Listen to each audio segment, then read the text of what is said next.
Yes guys, what's going on? Welcome back. It is episode number 79 of Career Mode and it's the season finale today as we are wrapping up season 8 and our second year with Bologna where I think we're going to win the title. I really do. I'm saying it now. We are 4 points clear of Napoli with 3 games to go and a better goal difference swing as well. So, yeah, we know 2 wins in our final 3 games and we are Serie A champions. Our fixtures, Udinese at home, Como at home, and then away in Turin against Juventus on the final day. We should hopefully be champions before match day 38. So, we're going to crack straight on, man. We're going to crack straight on. I said before, on the back of our failings in the Cup, knocked out in the quarters by Roma, and in the last 16 knockout on penalties and a challenging to Real Sociedad. The only way we stay in the job for next season is by retaining the Serie A title we won last year. 2 wins in our final 3 and we will do that. Let's get the first of the 2 here. Forza Bologna. I think we will stay in the job if we win the Serie A. I do. I mean, the manager rating is critical right now. Lowest has been in the save. And that's understandable because we were asked to win the treble and we didn't even come close. I mean, the knockout in the last 16 in the Champions League to Sociedad. Oh, it's a ball, and that should have been 1-0. It's bad enough, but the Coppa Italia quarter-final, failing again in the Cup for the 8th straight year. It's not great, and I think sometimes like the board objectives, they can be a little bit ridiculous. I think for a second year of what is a rebuild of Bologna when they've never won a European honour, and we ended what was a 6-decade drought for a title. To then ask us to win the treble and only give us 60 mil, it's a bit harsh, isn't it? Let's be honest here. That's like, I don't know. It's a bit much, but no matter how you look at it, it's still technically been a failure of a season this year. Oh, no. Keeps going. Come on. Oh, Michelle bailing me out there. I think even if we do slip up in one of these 3 games here, again, we will still be champions with 2 straight wins, but you don't want to start off with the loss. That's the thing, man. It's like when you know you've got to breathe, you got a cushion, you got a bit of breathing room. The one thing you don't want to do is use up that cushion instantly. Do you know what I mean? It's like having a lifeline in Who Wants to Be a Millionaire and using it on question 1. It's not a great start. It doesn't give you much confidence. I think the board asked too much of us this season, really. I mean, you know, again, to win the treble, are you serious, bro? Like, Bologna have never won the Champions League, not even come close to it. And then, you know, my track record in domestic cup speaks for itself. You want me to go and win that this year in just my 2nd season? Mate, I'll do my best to get to the semis. We ain't even done that yet as Bellini is denied. And we still find ourselves deadlocked at 0-0. Just, you know, like I said, the Serie A, yeah, I was going to try and retain it this year. Didn't want to take a step back. And as things stand, we're on course to do that. But it's the other 2, it's like, mate, take it in stages. Like, seriously. That's like, you know, never, you know, running a mile and then trying to run a marathon. It's like, bro, like, come on, be realistic, yeah? I believe that everyone should have grand ambitions. I think everyone should have big dreams. I really do. I really, really do believe that, you know, unless you don't want to. Unless you're okay with the, you know, more mediocre side. Like, my mum is a great example of this, is that shots dragged wide. My mum is a great example of this. I've told this story before. Like, I don't know where my ambition comes from because, you know, my mum never had this. Like, my mum literally is like the most happy-go-lucky person you will ever meet. I mean, all she's ever really wanted is just comfort and peace. And my mum, you know, she rents this kind of like rural cottage, and she doesn't own it, just rents it. So God knows what's going to happen when she retires in a few years. I don't want to think about it. But you know, she's got a little greenhouse. And the cottage overlooks some countryside fields, and she earns minimum wage, and she just enjoys, you know, once a year or twice a year going to the Cotswolds or going to Cornwall, and that's it. Literally, that's it. And for her, it's, oh, what a goal, Sarkisian. For her, it's like the best thing for her is like at the end of a long day of work, coming home. If it's sunny, getting out in the greenhouse, checking on her tomatoes, on her cucumbers, on the aubergines, and then going inside, having dinner, eating an ice cream and watching Gardener's World, and then doing it again tomorrow. And she loves it. Like that, she is so happy. She is the happiest go-lucky person. So this doesn't apply to everyone, but for a lot of people, I think it's really important to have, you know, grand dreams and big ambitions, but you have to take it in stages. You want to go and set the world alight. Oh, Michelle, what a save, son! You know, with very little kind of, you know, support to begin with or whatever. you're going to really struggle, mate. You've got to take it in stages. Yeah, when I was younger, I mean, I dreamed of being a footballer, obviously, you know, but I knew that was never going to happen when I got to the age of about... I'll tell you what, I knew it was going to happen when... that's another anecdote for another day, but I think every young footballer has a moment when they realise that they're just well beyond the level they need to be. But as... Oh, what a ball! Whoop! Yeah, I just knew it was going to happen, basically, but I still wanted to do some really big things, you know, be a homeowner, you know, find my soulmate, get married. Kids, I wanted kids when I was younger. Now I'm getting into my 30s.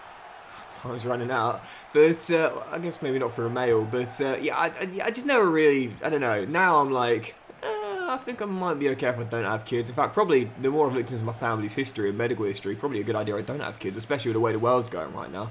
But yeah, I have big ambitions, you know, good high-paying job, you know, enough money to do some cool things, but it didn't really work out that way. And it's why I think my mum, like, she always wanted to, like, limit my expectations on the world. And, you know, when I told this anecdote, like, a while ago in one of my recent episodes, and I think to some people they would hear what I was saying about, you know, the way my parents kind of, like, raised me, if you will, to be very unexpecting, I guess. And I don't know, it sounded kind of abusive in a way, but it really wasn't. I think my parents just understood that, look, we ain't got any money, you know, we're a poor family, and it's kind of always going to be this way. And I haven't got the intelligence or the good looks or the support or anything else to really, you know, go and have a really good life unless I'm incredibly lucky or somehow develop a lot of intelligence, which I clearly never did. Sometimes it's okay to minimise the expectations, but I do believe for a lot of people dreaming big is important. Bologna Board did, and we're not going to hit the grand prize this season, but I think the title's locked up now. I think the title's in the bag. Yeah, I mean, my mum and dad, like, they just repeatedly told me when I was younger, as we don't see the Napoli score yet, so we don't know if we're champions yet, but they repeatedly told me when I was younger, like, you can't do this, you can't do that, you're not good enough to do that, you're not good enough to do this, and, you know, Napoli would have win, so it's 4 points still, heading into the penultimate game, and we play at the same time as well. So, yeah, we do play at the same time on the 16th. Let's jump in. They're away at Palermo, and we're at home to Como. But it sounds cruel when I say it now, but as an adult, I've realised the reason why they were doing it is because they were just trying to protect me. You know, they were just like, look, the more you want something, it hurts more when you don't get it. Do you know what I mean? And we discussed that quite a lot recently, so I want to be very clear, like, my parents, they weren't doing it to be cruel, you know, or mean. They were just trying to protect me, because they knew I'm likely to come up short in all of my ambitions, and it's going to hurt more when I wanted it if I actually believed I could do it. And I don't know if we ever believed we could win the treble this year. It was always a possibility, but retaining the Serie A was always my number one goal. I wanted the Coppa Italia, or possibly the Champions League, but the Serie A for sure. I had to make sure we attained it, and we will if we win matchday 37. Como at home, where we could be champions today. Forza Bologna. Is that the trick to happiness? Like, just not wanting anything? Do you know what I mean? It's like that Dewey meme from Malcolm in the Middle. I expect nothing and I'm still let down. But maybe that's it. You know, like, genuinely, maybe that is it. Maybe, like, the less you want... Yes, I mean... Gotta be champions today. The less you want, the less you expect, and thus the less hurt you are when you don't get anything. I mean, it's a depressing way to view the world, let's be totally honest here. Minimising your expectations to nothing. But I can see the logic behind it. I can see the logic behind it. If you don't want anything, then you're not going to be that upset when you don't get anything. Does that make sense? It's depressing, but it's logical. So I've always been quite spiritual, you know, less religious a bit more recently, but more spiritual than anything. And my thing has always been what I want in, like, the afterlife, in heaven, the proverbial heaven, if you will, is that whatever you wanted as an individual, you get it all in heaven. Do you know what I mean? Like, you get everything you want. And so I used this analogy before, but, like, if you are, let's say you've always dreamed of being a singer in you know, your life, but you're unfortunately cursed with a really bad voice, or maybe just mediocre, maybe just like really mediocre at singing, so maybe you'll do, like, you know, pub gigs, or, cruise ships, but you'll never like become a Beyonce. You'll never become an Ed Sheeran. You'll never be a Harry Styles or whatever. In heaven, you get to be that. Either you get a new voice or people just appreciate your current voice better. And so in heaven, you get that lifestyle. You get what's Cody Ocean tonight. You get what you want. So you suffer through life, never getting what you want, but then you get what you want in, again, like the afterlife or whatever. Or if you wanted to be like an athlete, for example, like you dreamed of being like a professional NFL player, but you just genetically just didn't have that build, didn't have the makeup, didn't have the physicality or whatever, the coordination to make it at the top level. And you obviously played as a kid and had a bit of fun, but you're not going to be a college player. Do you know what I mean? You're just never going to be that good enough. But when you're in heaven, you get to be Tom Brady. Like when you're in heaven, you literally you have a life. You start off as being born, and you don't know what's going to happen, but you get the life. Do you know what I mean? You don't know what's going to happen, because that will defeat the whole point. But you get it. Like you become the Tom Brady of that heaven, for example. That to me is what I just want everyone to get. And whenever someone passes away, so we had a family bereavement recently. It was very sad. Whenever someone passes away, I just pray that's what they get in heaven. Heaven to me, the afterlife, it's not like... To me, it's not like, life just goes on and they just continue it in the afterlife. To me, it's like they're born again, but their whole life works out the way they always dreamed it would in the past life they've just left behind. Does that make sense? It's like that's what I want everyone to experience, man. I so badly want it. I really do. I just want everyone to get what they want in that heaven. They don't know it to begin with, because again that would defeat the whole point, but they get it in heaven, Well, as the clock ran out at the Estadio Renato Dall'Ara, that is it. And Bologna are champions. It's over. We've done it. And it is back to back. And it's not the heaven of the treble that we wanted, but it is back to back Serie A's. Am I waiting for a domestic cup may continue? My wait for a domestic cup semi-final continues, but I have now won 2 domestic honours back to back. Bologna repeat the Serie A championship.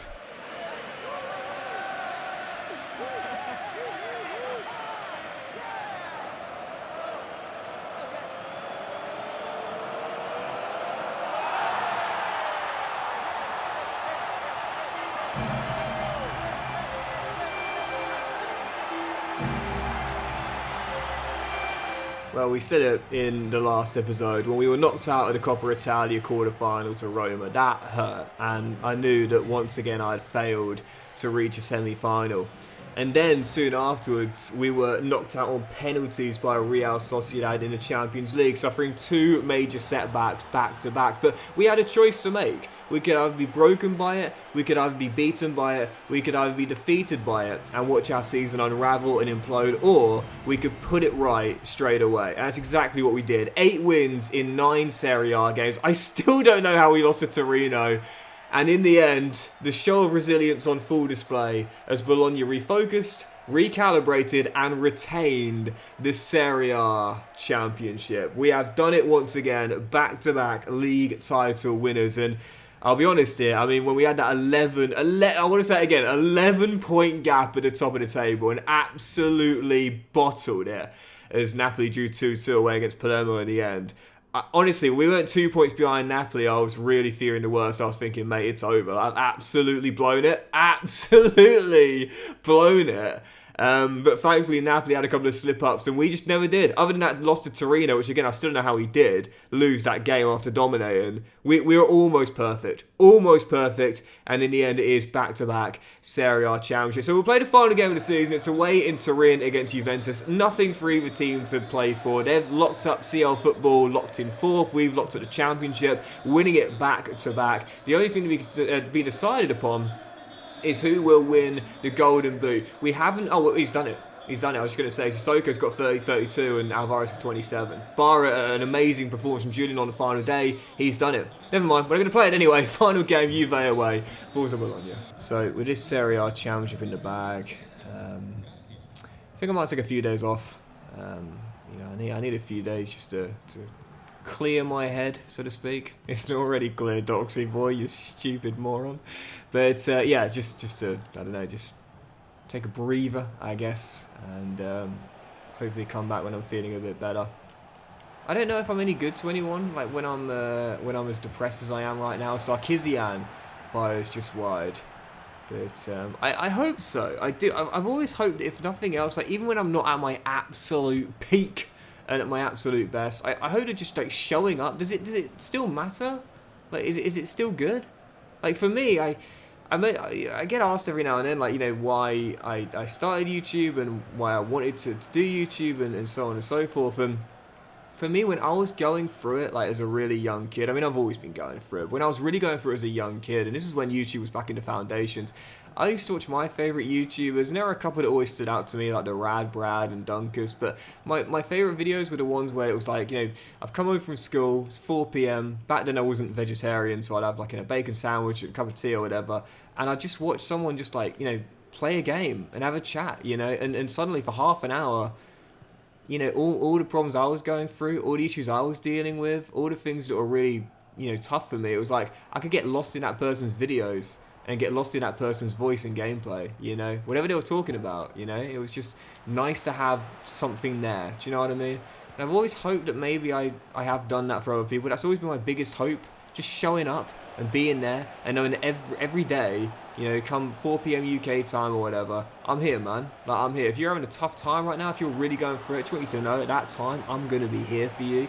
And you can chill and you can just take away, like, all the things that are going on in your life right now and just get distracted, you know, and just get lost in this. You know, there's comfort here. I hope it's meant something. I don't know. I think what I'm going to do... Oh, Raimondo. Well held up, son. Yes.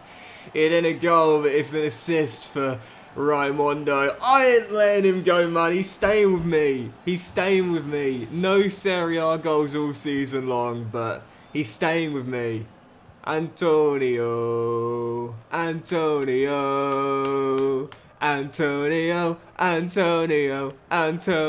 No, he's staying with me. I still believe in you, Raimondo, I do. Well, what a way to close out the season, I have to say. Absolutely incredible run to end the campaign. 9 wins in 10. Yet another clean sheet, I think 5 on the trot. And what a way for Bologna to close out this season. And our second year at the Stadio Renato Dall'Ara. It's true, man, we didn't get to heaven. We didn't get the treble. We didn't get everything we fantasised about, but... even so, back-to-back league titles and an incredible run to the championship too. I'm proud of the end of the season, if not the whole season, no doubt. Oh, no way, get in as well. I'm not going to talk through this. I'll just sit back in there and watch.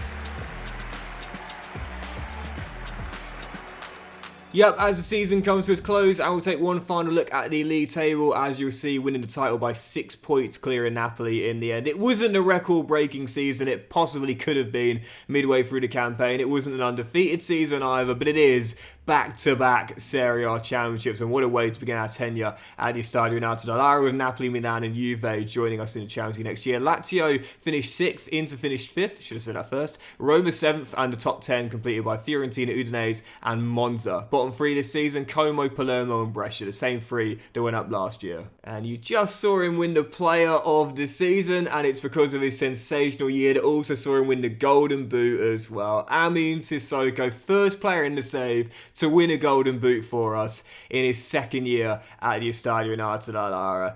You know, we said it, man. I mean, Delap, the president, Washington. The general's a cool nickname. I need to find a player that I can use the general for. But and Adley as well. Of the world-class strikers we've had, with Sissoko 3rd in assists this year as well. Moses finished 5th, little step back from last season. I think Sissoko's the main guy now. I think Sissoko has become the best striker of the save, as Michel retained his Golden Glove with the same amount of clean sheets he got last year, I believe, 24 in the season. So once again, holding on to that record amount in the same season. It's just too easy to keep clean sheets though in FC nowadays. Yeah, that's why I downplay that achievement, because it's quite easy to keep shutouts in FC nowadays. It's not quite as meaningful as other achievements. But anyway, in the Coppa Italia, we knocked out by Roma in the quarterfinals as our wait for a semi continued, and in the end, Napoli beat Torino in a 5-goal thriller to win the cup. As for the Conference League this year, always very interesting teams in there, but I mean, there's been a lot of talk as to why they're even in this competition this year, but, well, this is why they won it. Chelsea beating Ajax in the Conference League final by a single goal to nil this year. As for the Europa League this season, there were some really big teams in there. And in the end, as you'll see, Barcelona, Spurs, Genoa and Leverkusen made the semis. And in the end, Leverkusen beat Spurs on penalties to win the Europa League this year, with lots of big teams in the competition as well. And as for the Champions League, well, we just never really clicked this year in Europe, did we? We got off to an abysmal start in the league phase and then just about managed to recover to bypass the playoffs and make it into the last 16, but knocked out by Real Sociedad on penalties. My first penalty shootout loss in the Champions League after winning 3 straight with Ipswich Town. In the end, themselves going to the quarters, made the semis by overcoming Stuttgart, but were knocked out in the semis by Bayern, who faced Manchester United in the final. And that's a scene that Red Devils fans are hoping Ruben Amorim will be able to deliver in the not too distant future. Manchester United, champions of Europe for the first time in the post-Fergie era. And it's a good thing they were, because look at this for the Premier League this season. One of the craziest league tables I've ever seen. Do you remember when I said Wolves are one of those unpredictable teams? Well, they were 1 point off winning the championship this year. What a ridiculous season. Man City winning it with 67 points. Liverpool second, Wolves third and Brentford in fourth. Europa League with Spurs and Aston Villa, with Newcastle being in the Conference League. Arsenal, West Ham, Manchester United are out of the top 10, and Chelsea finished in 11th place this season in a bizarre campaign where Ipswich Town were relegated. Well, that was quick. And of course it gets even crazier because Millwall were in the playoffs in the Championship this year. Oh, I wish, as they'll join Everton, Hull and Watford in the playoffs. Southampton and Nottingham Forest were the automatically promoted teams. So I always say there's a point in the career mode say where realism's gone out of the window. It's now. League One, Blackpool and Plymouth up automatically. Stoke, Sheffield Wednesday, Oxford and Lincoln are in the playoffs in the 3rd tier this year. And as for the 4th tier of English football, the top 3 were Bristol Rovers, Salford and Stockport. Playoffs, Walsall, Grimsby, Wrexham and Northampton Town. Cobblers! No, really.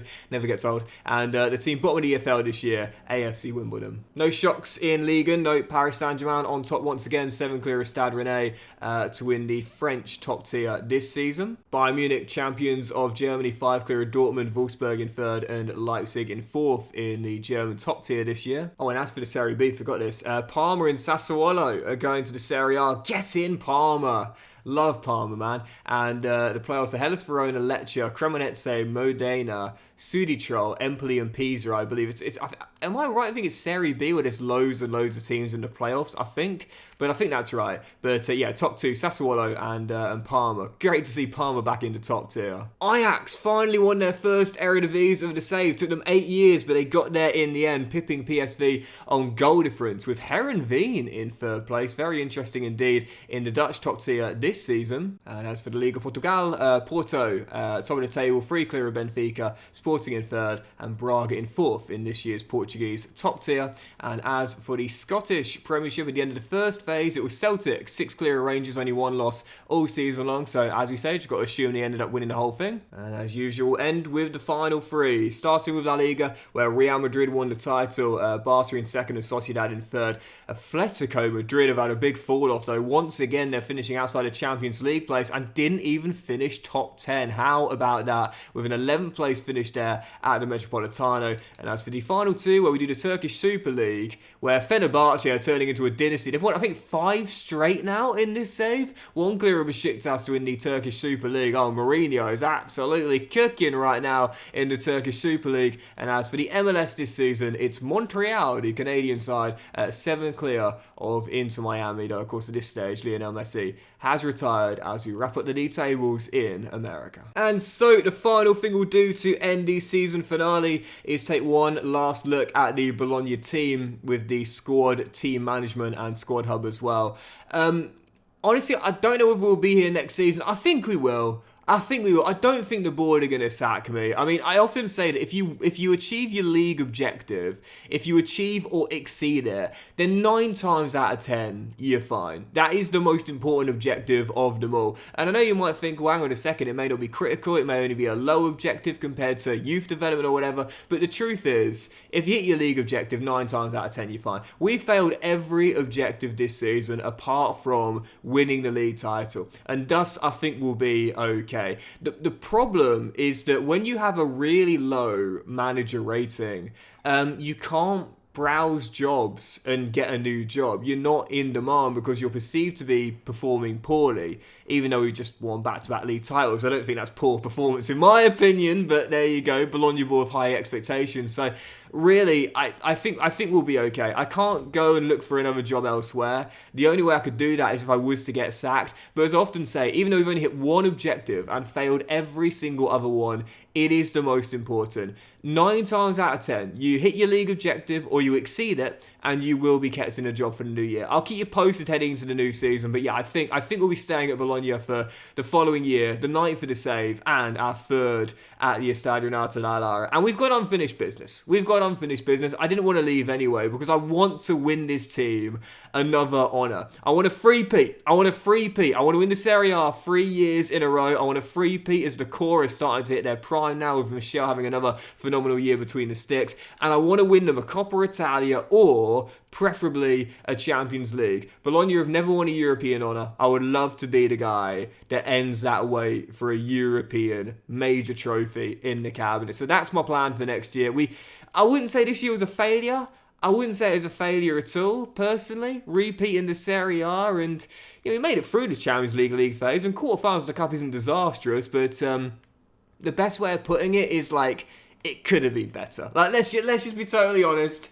Let's be honest here, it could have been better, and I'm not going to say we had a disastrous season because we clearly didn't, retaining the Serie A, but it could have been better. It definitely could have been. And for next year, no excuses. Three-peat the Serie A. We've got to three-peat it, man. I really want to have a three-peat for the first time in the save, but also the Cup or the Champions League. We've got to win one of those two. Otherwise, well, this season, I'm not calling this one a failure, but next season definitely will be. Because heading into the new season, with this world-class team, with most of the players now hitting their primes, again with Fabian, now 29 years old, in the prime of his career right now, Kolyosha's hitting his prime, I think for the new season, as the team is hitting their prime, hitting their peak, we're probably going to get a big budget for the new year as well. We've left 30 mil in the budget this season intentionally for it to carry over to the new season. We've got 60 mil at the start of this season. I'm sure that even though there's not as much TV money in the Serie A as opposed to the Premier League, I'm sure we'll have over 100 mil to work with, for sure.